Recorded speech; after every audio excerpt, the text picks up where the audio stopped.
7th standard ஹிஸ்ட்ரியில் TET TNPSC TRB ஓரியன்டாக objective to question with answers தான் இப்போ நம்ம பார்க்க போகிறோம். நம்மளுடைய சேனலை சப்ஸ்கிரைப் பண்ணாமல் பார்க்குறவங்க சப்ஸ்கிரைப் பண்ணிவிட்டு பாருங்கள். பக்கத்தில் இருக்கிற பெல் ஐக்கானை கிளிக் பண்ணிக்கோங்க. அப்போ தான் அடுத்தடுத்து புது வீடியோஸ் உங்களுக்கு நோட்டிஃபிகேஷனில் வரும். கேள்வி 1. கிபி 8வது நூற்றாண்டு முதல் கிபி 13வது நூற்றாண்டு வரை உள்ள காலகட்டம் யாருடைய காலகட்டம் அப்படின்னு பார்க்கும்பொழுது இதில் 4 ஆப்ஷன் கொடுத்துருக்காங்க. ஆப்ஷன் ஏ இடைக்காலம், ஆப்ஷன் பி முந்தைய இடைக்காலம், ஆப்ஷன் சி பிந்தைய இடைக்காலம், ஆப்ஷன் டி இதில் எதுவுமே கிடையாதுன்னு கொடுத்துருக்காங்க. கேள்வி 1க்கான பதில் முந்தைய இடைக்காலம். கிபி 8வது நூற்றாண்டுலேருந்து 13வது நூற்றாண்டு வரைக்கும் இருக்கிற காலகட்டம்.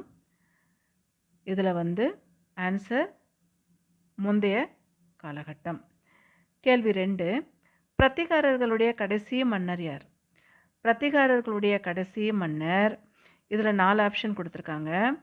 நாகபட்டர், மிகிரபோசர், மகேந்திரபாலர், முகமது கோரி. இந்த 4 ஆன்சரில் நீங்கள் எது கரெக்டாக இருக்குன்னு கெஸ் பண்ணுங்கள். இப்போ நான் ஆன்சர் சொல்கிறேன். 2க்கு பதில் ஆப்ஷன் டி முகமது கோரி. பிரத்திகாரர்களுடைய கடைசி அரசர் முகமது கோரி. கேள்வி 3. கிபி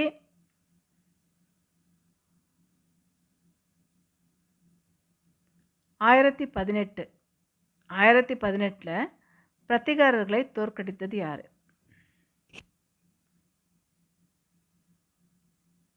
கேள்வி 3ல் 4 ஆப்ஷன் இருக்குது. தைமூர், அகமது ஷா அப்தாலி, முகமது கஜ்னி, முகமது கோரி. 2018 இருக்கும். 1018 அது பிரத்திகாரர்களை தோற்கடித்தது யார்? 3க்கான பதில் ஆப்ஷன் சி முகமது கஜ்னி.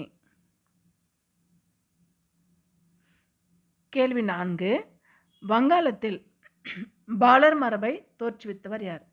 வங்காளத்தில் பாலர் மரபை தோற்றுவித்தவர் கோபாலர். இதில் 4 ஆப்ஷன் கொடுத்துருக்காங்க.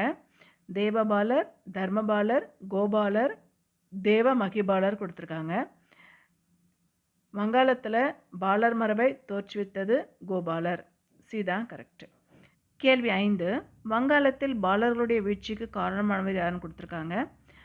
ஆப்ஷன் ஆ தோமரர்கள், ஆப்ஷன் ஆ சேனர்கள், ஆப்ஷன் இ சவுகான்கள், ஆப்ஷன் இ பிரத்திகாரர்கள்.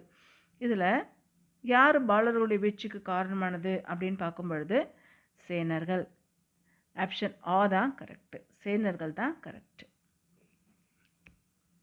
இது உங்களுக்கு டெட்டு டிஎன்பிஎஸ்சி ஸ்டூடெண்ட்ஸ்க்கு ரொம்பவே யூஸ்ஃபுல்லாக இருக்கும்னு நினைக்கிறேன். தேங்க்யூ.